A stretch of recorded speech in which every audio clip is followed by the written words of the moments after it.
Olá! Não há dúvidas que 2020 foi um ano totalmente atípico. A pandemia do novo coronavírus chegou e desestabilizou todas as projeções econômicas e principalmente políticas, além de causar um impacto emocional sem tamanho em praticamente toda a sociedade. Mas nem por isso a TV Alemes parou. As notícias e as informações continuaram a serem transmitidas a você, telespectador da TV Alemes. Nessa retrospectiva do Visão Parlamentar, vamos exibir algumas participações, entre elas a do deputado estadual Márcio Fernandes, do MDB, que atualmente coordena a Frente Parlamentar em Defesa do Agronegócio e preside a Comissão de Agricultura, Pecuária e Políticas Rural, Agrária e Pesqueira na Casa de Leis. Durante a entrevista, o deputado Márcio Fernandes destacou a atual situação do agronegócio no estado e no país em decorrência da pandemia. O agro ele não teve esse reflexo negativo que os demais segmentos de todo o país, não só aqui do Mato Grosso do Sul, teve. Graças a Deus, porque o agronegócio sustenta o país, é quem sustenta o Mato Grosso do Sul. Nós crescemos com a crise, mesmo na crise, agora que nós estamos atravessando a pandemia do Covid, o agronegócio foi lucrativo e nós tivemos uma safra recorde, sem contar o preço da commodity. Nós nunca tivemos, na história do país, os preços tão elevados, principalmente para a cultura do soja e do milho. E o dólar alto também. Então, pessoal, que a gente tem conversado no dia a dia sobre o agronegócio, estão otimistas. Abriram-se novos mercados, graças a um trabalho que tem sido feito com excelência pela nossa ministra, Tereza Cristina, que nos dá muito orgulho de ser aqui do Mato Grosso do Sul, de ser nossa amiga, nossa companheira de muito tempo aqui no estado. Ela tem conseguido levar os nossos produtos e apresentar os nossos produtos para vários países. Muitas portas se abriram para o Brasil. Nós temos clima favorável, nós temos terras férteis, nós temos gente que conhece de agricultura e de pecuária, e o que precisava realmente era de uma atuação forte junto ao Ministério, uma pessoa comprometida com o setor e que pudesse apresentar nossos produtos para o mundo. E isso tem dado muito certo. Mato Grosso do Sul é exemplo disso, né? A cada ano que passa, nós aumentamos os plantios, nós aumentamos a safra, nós colhemos muito mais, a produtividade aumenta também, e nós estamos crescendo a cada ano que passa. Mato Grosso do Sul vem se destacando no cenário, não só a nível do Brasil, mas também do mundo. Deputado, quando o senhor fala aí da atuação do Ministério da Agricultura, né? A gente tem um dado aqui de que a safra de grãos no estado deve aumentar mais, no país deve aumentar mais de 4%, 251,9 milhões de toneladas. Deputado, para Mato Grosso do Sul é bom. E o senhor acredita que tudo isso, lógico, por conta de diversos fatores, entre eles o climático, mais um pós-pandemia, vai ser muito bom para o país. E Mato Grosso do Sul fica no cenário nacional, então despontando também para ajudar o aumento aí dessa safra de grãos. Com certeza isso acontece no Mato Grosso do Sul, em destaque, eu diria, entre os 3 estados que estão se destacando em aumento de produtividade e área plantada, né? A gente tem conversado com os outros presidentes de comissão de agricultura dos outros estados, nas conferências nacionais, e eu tenho orgulho de, pelo 2º ano consecutivo, presidir a Secretaria Nacional da Agricultura. Então, acaba que a gente conhecendo a realidade dos outros 26 estados, né, por conta da atuação dos presidentes de comissão das Assembleias Legislativas. E todos, é unânime, o agronegócio, sem dúvida, ele nunca teve um momento tão especial e tão grandioso como nós estamos vivendo.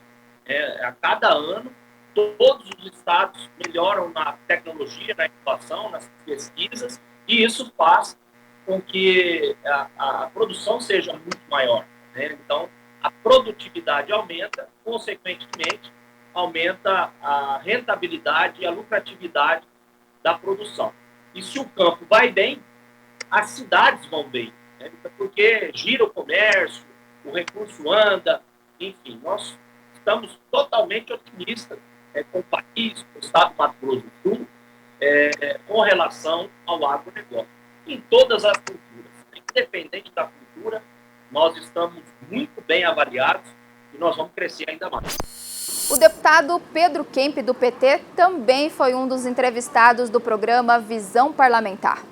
Atualmente, ele preside a Comissão de Educação, Cultura, Desporto, Ciência e Tecnologia da Casa de Leis.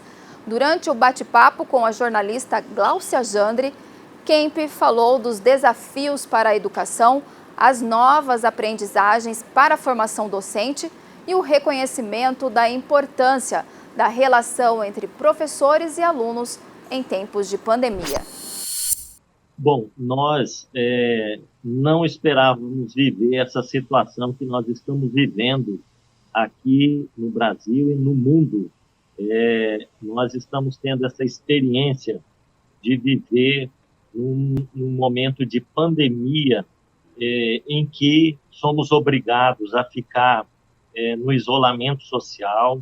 Nós suspendemos todas as atividades presenciais.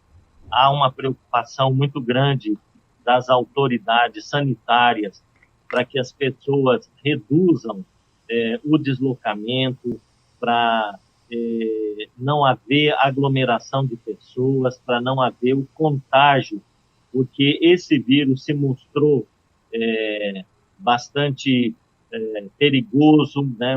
Ele dissemina com uma facilidade muito grande e há um número de pessoas que acabam perdendo a vida em função do agravamento da doença. E na área da educação houve um impacto muito grande, porque a escola ela é um espaço, né, de aglomeração de pessoas, né, de convivência social, onde muitos alunos estão em salas de aula, muitas vezes superlotadas, né?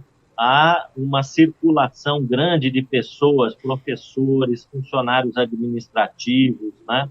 Além dos alunos. Então, logo que iniciou essa pandemia, que começaram os primeiros casos de coronavírus aqui no Brasil e no estado de Mato Grosso do Sul, houve, então, a determinação por parte do governo do estado, da Secretaria de Educação, para a suspensão das aulas presenciais, né? E uma orientação da Secretaria de que as aulas passassem a se dar de forma remota, né? Através da chamada EAD, Educação à Distância, né? Houve, inclusive, uma orientação do Ministério da Educação para que fosse organizado o ano letivo desta forma, através das aulas à distância e o cumprimento, então, dos dias letivos previstos pela legislação, né? Aí, nós percebemos que as escolas não estavam preparadas, né, para enfrentar esse momento com instrumentos adequados para fazer a educação à distância, com metodologia própria, né, para desenvolver essas atividades. E eu tive, assim, contato através do telefone, das mensagens, né, nas redes sociais, contato com muitos professores que relataram as suas dificuldades. Primeiro, que o trabalho do professor, ele dobrou, né, ou triplicou, né? O professor, ele muitas vezes não tinha experiência com os instrumentos, né, da educação à distância. Ele passou a ter que fazer vídeos em casa, ter que lidar com as lives, ter que lidar com a interação com seus alunos pela internet. E muitos professores não tinham essa habilidade, né, para lidar com esses instrumentos, né? Então, houve uma dificuldade muito grande, o trabalho do professor passou a aumentar muito, né, de preparar as aulas, e não só preparar o conteúdo, mas preparar de forma que pudesse disponibilizar aos alunos através da internet, dos instrumentos da internet, né? O que a gente percebe também é que o aproveitamento não é o mesmo, né, das aulas presenciais. Nós tivemos também muitos depoimentos de pais de alunos, né, dizendo que nem todos os alunos têm um notebook em casa à sua disposição, né? Às vezes tem o notebook, mas tem que ser compartilhado pelos membros da família. Então, são vários irmãos, né, que têm que fazer as tarefas da escola, mas ainda tem a mãe que está fazendo home office em casa, né? Ela está trabalhando em casa. Tem o pai também que precisa utilizar. Então, e tem aqueles que não têm esses instrumentos, né? Nós temos uma parcela muito grande de alunos, né, das camadas populares, alunos que são pobres e que não têm esses instrumentos em casa. Às vezes não tem internet, né, rápida, não tem uma internet satisfatória para poder dar conta de utilizar esses instrumentos, né?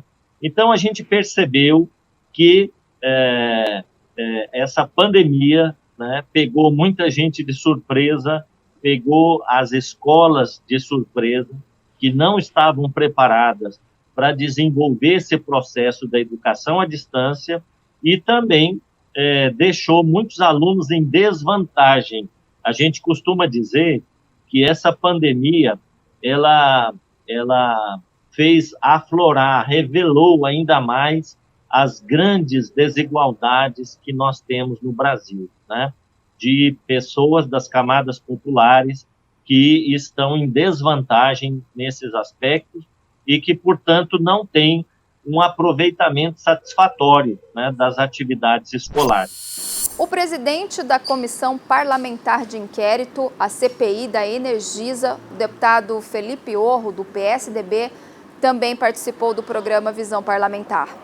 Nesta edição, o deputado falou das investigações que acontecem desde novembro de 2019 sobre possíveis irregularidades nas contas de energia elétrica em Mato Grosso do Sul. Nós tivemos o início dessa CPI no final do ano passado, primeira reunião em dezembro, e aí veio o recesso parlamentar. E veio essa pandemia. Nós estamos trabalhando, no início da pandemia retiramos ainda 93 medidores, do total de 200, praticamente a metade. Precisaríamos de mais uns 3 ou 4 dias para poder fazer isso. A Energisa entrou com uma medida judicial e conseguiu uma liminar no Tribunal de Justiça, suspendendo esses trabalhos da CPI e a perícia que será realizada na USP de São Carlos.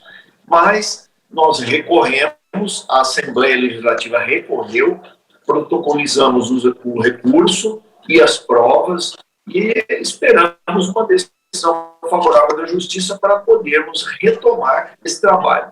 É o que eu digo, a CPI da Energisa é para averiguar possíveis irregularidades que foram denunciadas por consumidores do estado de Mato Grosso do Sul. Os consumidores que nos procuraram ou procuraram o PROCON fizeram sua denúncia, registraram sua denúncia, essas denúncias que chegaram até nós, que nós estamos investigando. Alguns consumidores até pagaram, particularmente pagaram a perícia e fizeram.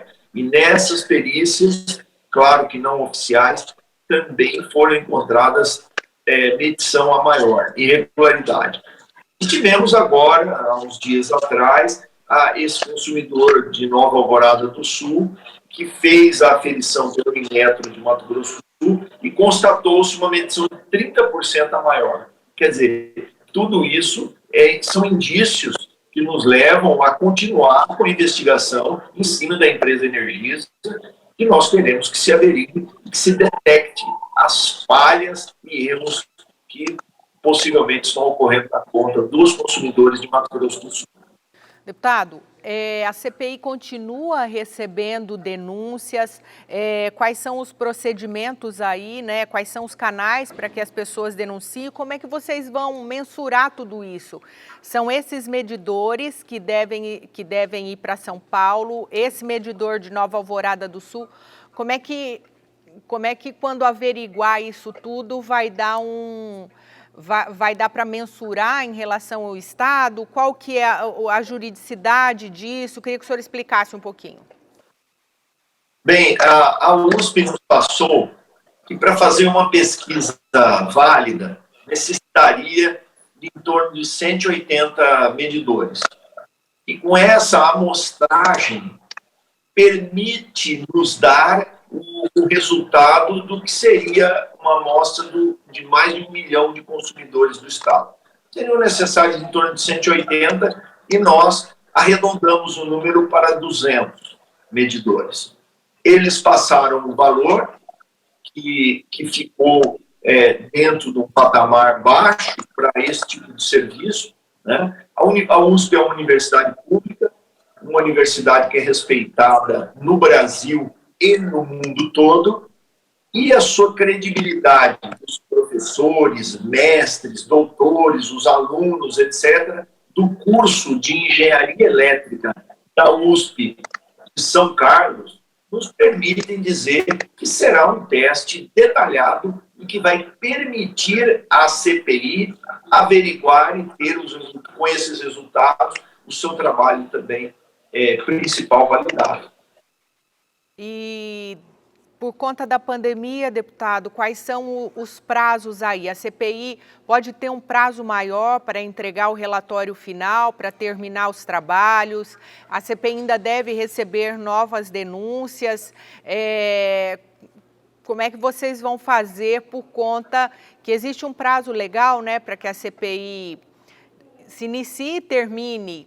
Como é que vocês vão fazer, deputado, por conta da pandemia?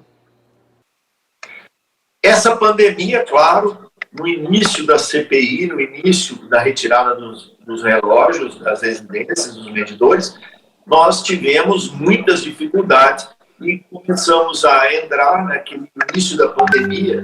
Muita gente, várias pessoas entrando nas casas dos consumidores para retirar o relógio, a equipe da Energisa para colocar o outro relógio também. Então, isso foi suspenso em função da pandemia. Estamos aguardando a normalização disso para nós podermos continuar a retirarmos o restante dos relógios que já foram retirados, estão lacrados em caixas para serem enviados à USP de São Carlos, e nós fomos surpreendidos com essa medida judicial da empresa Energisa para proibir de fazer a polícia nos medidores. Nós entramos com um recurso na Justiça, no Tribunal de Justiça, para que se permita à CPI realizar o seu trabalho, que a CPI faça a aferição dos relógios de acordo com o que estava proposto desde o início e que, inclusive, tem a concordância da empresa Energisa. Para fechar as séries de entrevistas realizadas em 2020 para o programa Visão Parlamentar, vamos mostrar a participação do deputado Lídio Lopes do Patriota, presidente da Comissão de Constituição, Justiça e Redação. O parlamentar falou sobre como os trabalhos estão sendo conduzidos pela CCJR neste período de pandemia do novo coronavírus, da situação como vice-presidente da região Centro-Oeste na UNALI, entre outros assuntos. Eu me sinto honrado em participar da Comissão de Constituição e Justiça, pela terceira vez poder presidir essa comissão. Desde que eu iniciei meu trabalho legislativo, quando fui vereador em Campo Grande, eu participei da Comissão de Constituição e Justiça, pela minha formação jurídica e gostar de discutir exatamente essas questões de constitucionalidade, o que pode, o que não pode tramitar. E hoje, aqui na Assembleia Legislativa do Mato Grosso do Sul, novamente presidindo essa comissão, e principalmente nesse período de pandemia, que nós trabalhamos aí sistema home office, sistema online, né, para poder discutir e poder votar, a gente tem se preocupado muito com esse detalhe, de sempre prezar muito pela questão da constitucionalidade. Prova disso que a comissão tem sido bem criteriosa já no ano passado. A gente foi formado por 5 advogados, todos 5 deputados são advogados para a formação jurídica, e obviamente que a gente cuidou muito disso, da questão da constitucionalidade, vice-iniciativa, da legalidade, para que a gente não pudesse trazer para casa, levar a plenária, aprovar e chegar ali na frente o governo vetar. Então, a gente pôde trabalhar essa conscientização dos pares para que eles pudessem saber, né, realmente a atuação da Comissão de Constituição e Justiça não era tirando nem um demérito, nem um trabalho, nem demérito, nenhuma atuação de um projeto de deputado, mas sim prezando pela legalidade daquilo que pode e não pode. E, né, a gente foi trabalhando nesse sentido para que nenhum um parlamentar se sentisse prejudicado, dizendo, olha, não estou lindo meu projeto, estão vetando a comissão, não. A gente preza muito por isso, e com isso, obviamente, diminui muito a questão dos vetos do governo, porque às vezes a gente aprovava aquele projeto, passava na comissão, votava em primeiro, depois votava em segunda, na comissão de mérito, ia para o governo do Estado, ele vetava, e aí, obviamente, que a base do governo mantém o veto do governo, e ficava ruim. Então, hoje a gente trabalha com muita conscientização dos deputados, obviamente que eles apresentam projetos que, no mérito, são fantásticos, meritoriamente, são fantásticos, porém, projetos com vice-iniciativa, projetos inconstitucionais, que acabam não prosperando. Né? Porém, nós temos aqui também a questão desse período de pandemia, nossas discussões online, a gente discute bastante, até com as equipes de assessores, eles também emitem parecer para a gente, passam, discutem, a gente abre discussões, todo mundo home office, para que a gente possa dar os pareceres pela tramitação ou não, mas bem fundamentados. Hoje a gente trabalha também com o amparo muito forte da UNALI, pelo fator de eu ser vice-presidente da UNALI. A UNALI vem trabalhando hoje, nível de Brasil, a gente tem a UNALI criou um banco de projetos, desde projetos, para que a gente possa estar viabilizando aquilo que está dando certo, está sendo aprovado nos estados, para que os deputados tenham acesso a isso também, principalmente nesse período de pandemia. Deputado, nesse momento difícil que a gente vem enfrentando, né, e o número de casos aumentando, né, no país, os parlamentares de Mato Grosso do Sul, eles têm se empenhado em apresentar propostas que garantam, de alguma forma, a segurança do cidadão sul-mato-grossense. Como é que o senhor avalia esse momento e as propostas e todo o período que ela precisa tramitar na casa, né, toda essa questão do tempo também e das propostas em relação ao Covid? Como é que o senhor avalia? Então, a gente tem exatamente essa preocupação. Nós sabemos que hoje, além de todo um sistema que se passou de quarentena, tem toda uma questão hoje de isolamento, né, das pessoas de risco, que começa a liberar aos poucos. A gente vê isso aumentando muito no país. Graças a Deus, Mato Grosso do Sul, os índices têm sido baixos comparados a outros estados, mas não deixa de estar acontecendo. Tem alguns municípios do interior do estado que foram afetados recentemente, e o índice já passa a ser alarmante, porque é um índice muito alto, per capitamente falando, né? Então, obviamente, a gente tem essa preocupação. Com isso, os deputados vêm apresentando projetos que tangem a pandemia. A gente tem que se cuidar muito também, porque alguns projetos têm vice-iniciativa, você querer dar benefícios para lá e para cá, e às vezes depende muito do governo, da sanção do governo. Por quê? Porque são projetos que podem caracterizar a renúncia de receita do governo.